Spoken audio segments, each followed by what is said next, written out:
اسرائیل نے قطر کے دارالحکومت دوحہ پر فضائی حملہ کر کے مقبوضہ فلسطین کی مزاحمتی تنظیم حماس کی مرکزی قیادت کو نشانہ بنایا۔ دوحہ میں قطارہ کے علاقے میں مقامی وقت کے مطابق سپہر کئی دھماکے سنے گئے، جس کے بعد فضا میں دھواں اڑتا دکھائی دیا۔ اسرائیلی فوج کی جانب سے جاری بیان میں کہا گیا ہے کہ اسرائیلی فضائیہ نے دوحہ میں حماس کی اعلیٰ قیادت کو نشانہ بنایا۔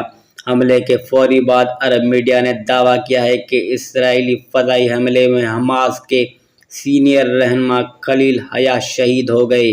تاہم الجزیرہ نے حماس ذرائع کے حوالے سے بتایا ہے کہ اجلاس میں موجود حماس کے رہنما اسرائیلی حملے میں محفوظ رہے۔ حماس کے ذرائع کے مطابق فضائی حملے کے وقت حماس کے متعدد رہنماؤں کا اجلاس جاری تھا اور اجلاس میں حماس رہنما غزہ جنگ بندی کے حوالے سے امریکی صدر کی تجویز پر غور کر رہے تھے۔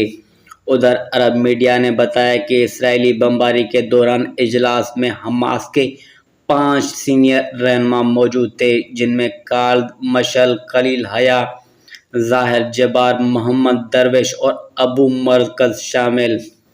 اسرائیلی حملے میں 6 افراد شہید ہوئے۔ حماس کی جانب سے جاری بیان میں اسرائیلی حملے میں 6 افراد کی شہادت کا اعلان کیا گیا۔ حماس کا کہنا ہے کہ حملے میں مرکزی قیادت محفوظ رہی، تاہم خلیل حیا کے بیٹے سمیت 6 افراد شہید ہو گئے۔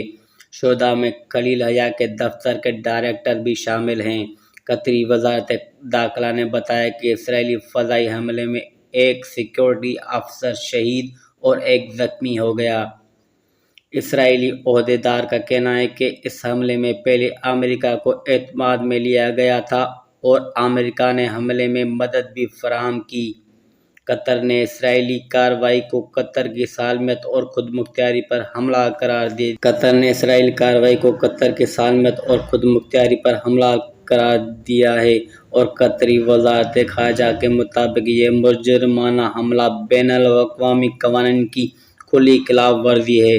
واضح ہے کہ امریکی صدر ڈونلڈ ٹرمپ نے چند روز قبل جنگ بندی کی تجویز دیتے ہوئے حماس سے کہا تھا کہ وہ آخری وارننگ دے رہے ہیں، جبکہ 31 اگست کو اسرائیلی آرمی چیف نے بیرون ملک مقیم حماس رہنماؤں کو بھی نشانہ بنانے کا اعلان کیا تھا۔ 31 اگست کو اسرائیلی آرمی چیف نے بیرون ملک مقیم حماس رہنماؤں کو بھی نشانہ بنانے کی دھمکی دی تھی۔